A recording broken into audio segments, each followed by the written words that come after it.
खरं तर माझ्या पप्पांनी एका छोट्या मुलाची बातमी केली होती. त्याने त्याचं नाव इंडिया बुक ऑफ रेकॉर्ड म्हणून नोंदवलं होतं. तर मला असं वाटलं, की मी का नाही करू शकत? तर मी तेव्हापासून तयारी करायला सुरुवात केली आणि आज माझं नाव इंडिया बुक ऑफ रेकॉर्डमध्ये नोंदवलं गेलं आहे.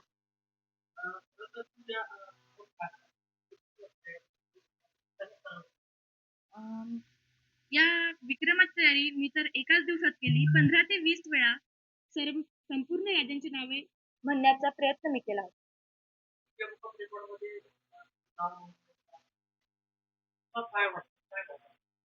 सर्वत्र माझं कौतुक होत आहे, तर मला खूप छान वाटतं.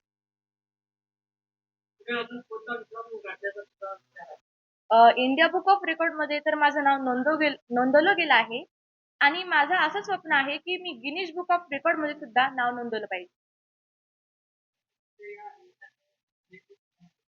अ, माझ्या या यशाचं श्रेय माझे आई-वडील आणि शिक्षक या दोघांना देईल.